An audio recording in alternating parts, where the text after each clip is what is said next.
Kita sekarang masih membahas accrual basis dalam pengakuan pendapatan. Seperti yang saya jelaskan tadi, pendapatan kita akui di periode terjadinya tanpa menunggu uang masuk. Jika kita lihat di slide ini, kita mulai dari customer membeli atau memesan jasa. Contoh customer memesan jasa pembuatan software pada tanggal 1 Desember 2021.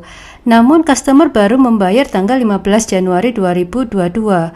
Kemudian pada tanggal 15 Desember 2021, perusahaan sudah menyelesaikan jasanya.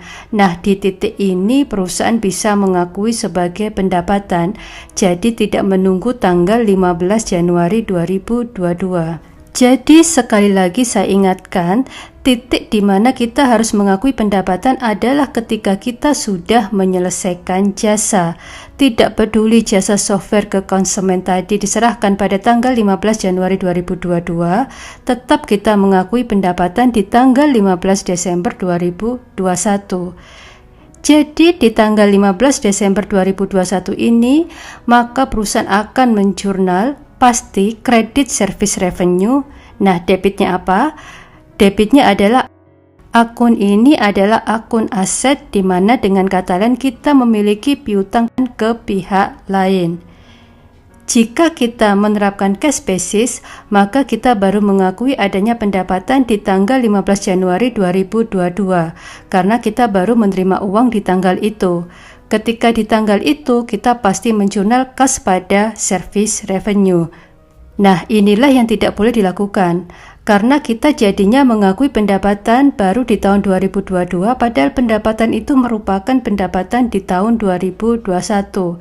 Ini yang disebut pendapatan diakui di periode yang salah dan menyebabkan kualitas laporan keuangan turun, sehingga akhirnya menyesatkan para pengguna dalam pengambilan keputusan. Hal yang sama juga terjadi dengan expense atau beban. Kapan beban seharusnya kita akui? Beban wajib kita akui ketika beban itu memberikan kontribusi ke pendapatan. Dan kita harus mengakui beban di periode yang sama dengan kita mengakui pendapatan. Contoh, kita bisa menghasilkan pendapatan jasa pembuatan software.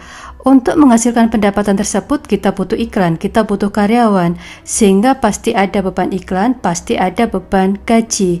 Jadi, beban iklan dan beban gaji itu memberikan kontribusi untuk menghasilkan pendapatan jasa pembuatan software. Ada quote, let the expense follow the revenue, atau dengan kata lain, biarkan beban mengikuti pendapatan. Maknanya adalah akui beban di periode yang sama dengan pendapatan itu diakui. Jangan memisahkan mereka. Jadi, akuilah beban gaji di tahun 2020 untuk pendapatan di tahun 2020. Jangan mengakui pendapatan di tahun 2021 tapi beban gaji di tahun 2020. Dalam satu tahun, jika perusahaan memiliki pendapatan sebesar 10 juta di tahun 2020, ya pasti ada kontribusi dari karyawan di tahun tersebut untuk menghasilkan pendapatan 10 juta itu.